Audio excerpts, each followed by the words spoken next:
Everyone, my name is Paul Kelly and I am in a group that consists of Richard McMullen, who will describe the all shows and news pages, Jenny O'Brien, who will describe the tickets section, Gian Roy, who will tell us about membership, and Rebecca Daly, who will finish with travel, frequently asked questions and contact pages. As you can see, we have chosen to review the O2 music venue website developed by Thinkhouse, and I will begin by giving a general overview of the site.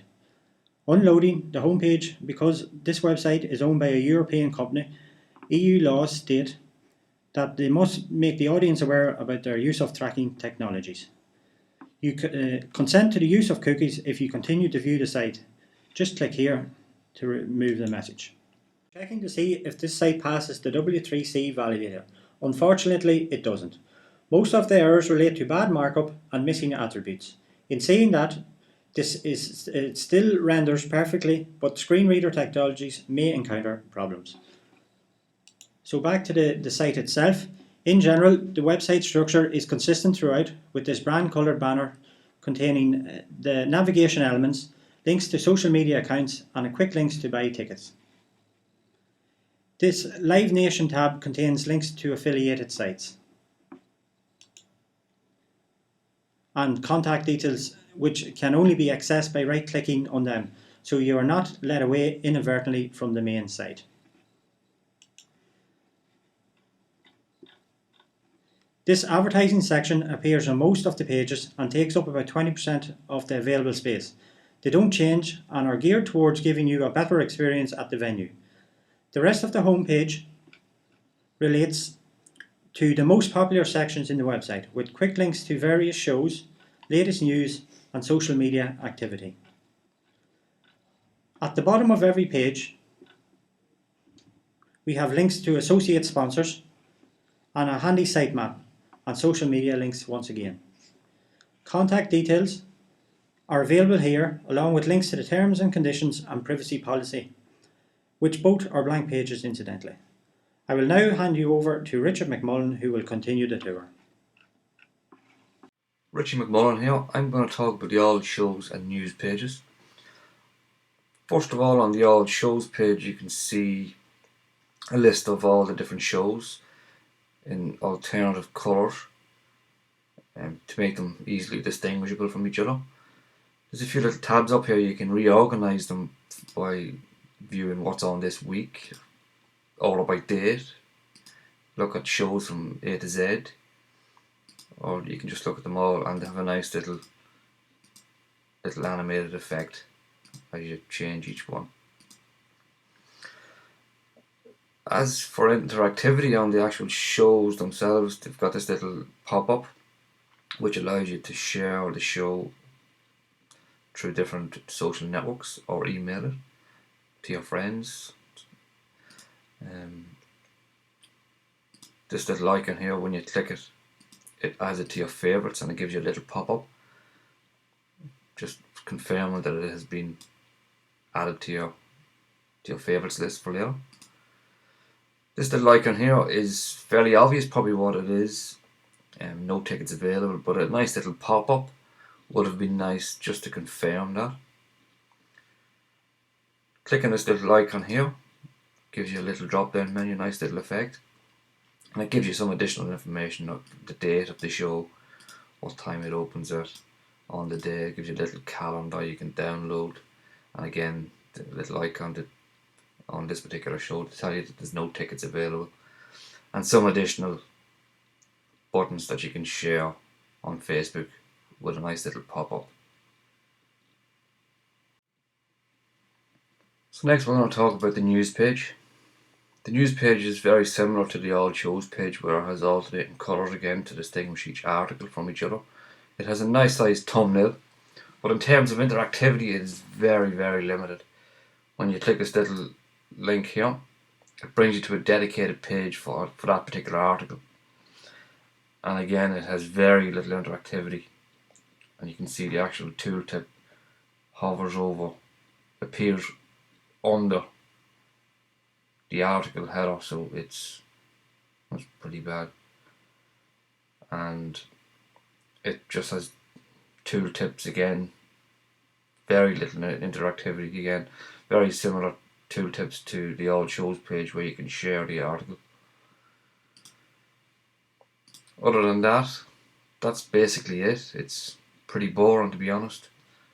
A nice little bit of interactivity would be nice of some sort. That's my brief review of the all shows and news pages. Hi, this is Jenny here, and I'm going to talk to you about the tickets page. As you can see under the words tickets on the navigation menu, there's a small triangle. Now, when you hover over this, you're going to get a drop-down sub-menu with two further tabs, ticket info and seating plan. When you move your mouse down and hover over these, there's a subtle change in the colour of the blue. Now, I think that this might blend in a little bit too much with this nav bar here beside it. And for someone that would be visually impaired, the change might not be obvious enough. The first page I look at is the seating plan. The seating plan is simply a page with two maps on it, one for when there is a standing area in the arena and the other for when it is all seated. Now, it's very nicely colour coordinated, and the numbers and letters are quite clear to be able to pick out on the maps, and you can print it out as a PDF. So the other page, ticket info, brings you to a page where it's going to tell you all about purchasing tickets. Now, I'm going to actually start at the bottom of the page here. As you can see here, you have a questions and answers area. So when I roll over this, you can see there's a good colour range change here when you hover over it. So it's very noticeable that something's happening. You click on the little plus here and you get a drop down menu just to give you information about the question above. Then you can close it up again.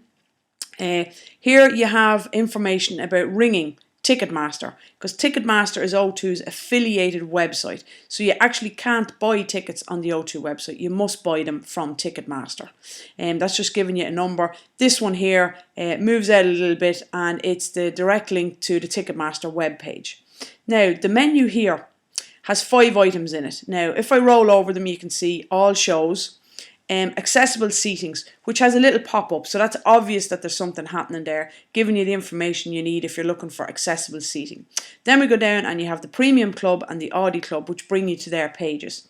Is your show sold out? Is again a pop-up menu telling you if you're in either the Premium or the iADD Club that there is tickets available for those members, even if they're sold out.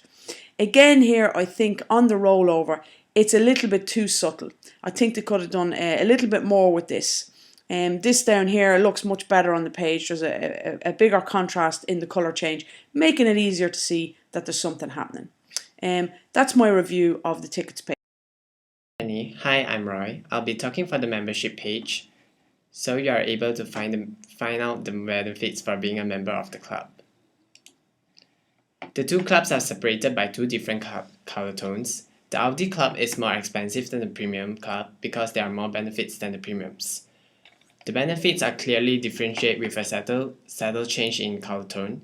They use white space to define the sections. When you hover over the Find Out More button, it'll be a change of color and it'll bring you to the club's page.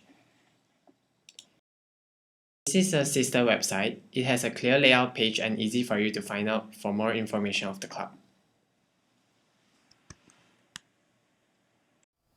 Hi, my name's Rebecca, and first of all I'm going to start off with reviewing the travel page.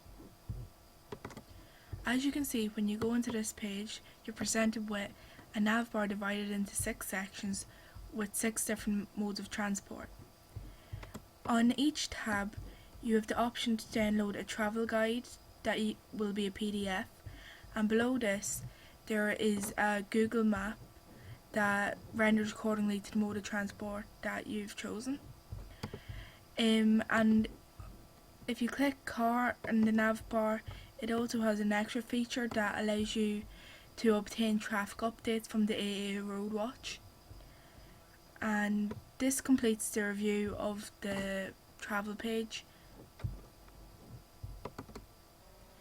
Next, I'm going to review the FAQ page. As you can see, you're presented with 4 sections of general, tickets, access and transport. When you hover over these, they change in colour. If you click on the plus sign, there's a drop down menu of different questions which you may have about this specific area, and if you click the plus sign on the question, it displays the answer. And this is everything for the FAQ page. And lastly, I will move on to the contact page. Here you can see several links that the O2 has to several social networking sites, its postal address, its email address and its telephone number.